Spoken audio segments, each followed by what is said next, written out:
आपने? अब ये पॉलिसी तो बड़ा मुश्किल था आज ट्रेड करना, लेकिन जो ओवरऑल क्यूज हैं उसके हिसाब से वो स्टॉक स्पेसिफिक डेवलपमेंट्स लिए हैं।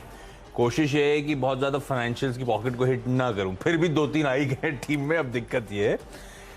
लेकिन एक्सपेक्ट कर रहा हूं कि टेलमेंट्स खबरों की होंगी, इसीलिए उस तरह से बिहेव भी करेंगे स्टॉक। तो पहला है Cholamandalam investment and finance company, chhola invest जो हम कहते हैं।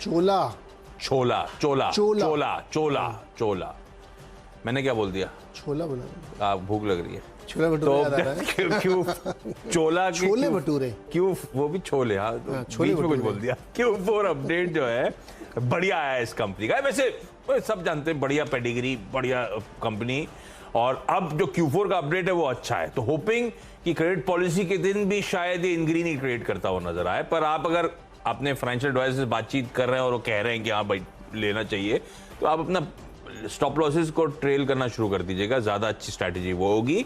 मुझे लगता है 10 बजे से पहले तक तो अच्छा खासा हीरा निशान में शायद ये ट्रेड करे। डिसबर्समेंट्स Q4 के 12,718 करोड़ पे पहुंचे। इसी क्वार्टर पिछले साल ना 8,071 करोड़ के डिसबर्समेंट, तो 58% का ईयर ऑन ईयर जंप है। छोड़ दीजिए उसको, पूरे फाइनेंशियल ईयर का भी डिसबर्समेंट जो है ना वो 36% का बढ़िया इंप्रूवमेंट दिखा रहा है। इस क्वार्टर Q4 की कलेक्शन एफिशिएंसी बढ़कर 138% पे पहुंचती हुई नजर आई है। तो इस कंपनी के रिजल्ट स्ट्रांग है, और ये जो कलेक्शन एफिशिएंसी इंप्रूव हो रही है, क्लियरली इसका मतलब है एसेट क्वालिटी पोजीशन कंपनी की और स्ट्रेंथन होती हुई नजर आएगी। अच्छी खबर है चोला के लिए, चोला को रखेंगे रडार पे।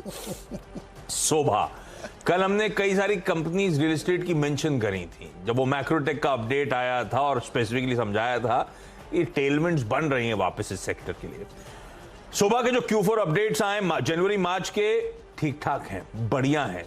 शोभा वो स्टॉक है जो करेक्ट कर गया था जब से वो खबर आई थी कि इसके एमडी साहब, जिनको हमने आईपीओ के समय से देखा हुआ है इस कंपनी को चलाते हुए, वो फाइनली छोड़ के जा रहे हैं। तो उसके बाद स्टॉक सल्क भी कर रहा था, तो ऑफ हाइस ट्रेड कर रहा है, और उस बीच अपडेट बुरे नहीं है। जनवरी मार्च की सेल्स में 4% 5% का इजाफा है। एवरेज रियलाइजेशन 8,265 रुपए प्रति स्क्वायर फीट पहुंचते हुए नजर आ रहे हैं। कंपनी कह रही है, अब उसने डिटेल्स तो दी नहीं है, लेकिन उसमें कहा गया है कैश फ्लो पोजीशन हेल्दी है कंपनी की। तो अपडेट ठीक ठाक, रियल एस्टेट एज स्पेस में अच्छा ट्रैक्शन रह रहे के शोभा एक अंडर परफॉर्मर उस पॉकेट में, तो शायद यहां पे अच्छा मोमेंटम नजर आए। एक एशियन पेंट्स रखा है, फंडामेंटली तो कोई आर्गुमेंट है ही नहीं इस कंपनी के अगेंस्ट। इस देश का पूरे पेंट बाजार का डोमिनेंट मार्केट शेयर सालों से रखी हुई है, तो ये है तो बढ़िया कंपनी। आमतौर पे मैं उस दिन हम लोग मार्सलिस के सौरभ मुखर्जी साहब से बात कर रहे थे, क्योंकि उनके वो कॉफी कैन पोर्टफोलियो वाली बहुत समय से ये कंपनी बनी हुई है, एशियन पेंट में मतलब बुलिश रहे। तो जो प्राइस हाइक्स होते हैं, उन्होंने कहा था ओवर द इयर्स आप कई डिकेड्स का डेटा कोलेक्ट कर लीजिए, ये कंपनी आसानी से वो सारे प्राइस हाइक्स पास ऑन करती है, डिमांड डिस्ट्रक्शन नहीं होता है, और जो ग्रॉस मार्जिन है, एबिटा मार्जिन है, ओवर द इयर्स ये कंपनी डिफेंड करती ही चली आई है। तो सेंटिमेंटल इंपैक्ट रहता है क्रूड का, दरें बढ़ाने का, ये पास ऑन जो करते हैं, और ध्यान रखिए दिसंबर क्वार्टर में मैसिवली पास ऑन कर चुके हैं।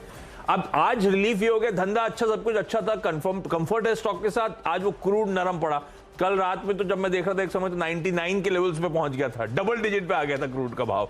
तो क्रूड के लिए जो अब दबाव के सिलसिला है वो अच्छा है, एशियन पेंट्स के लिए कंफर्ट भी देगा।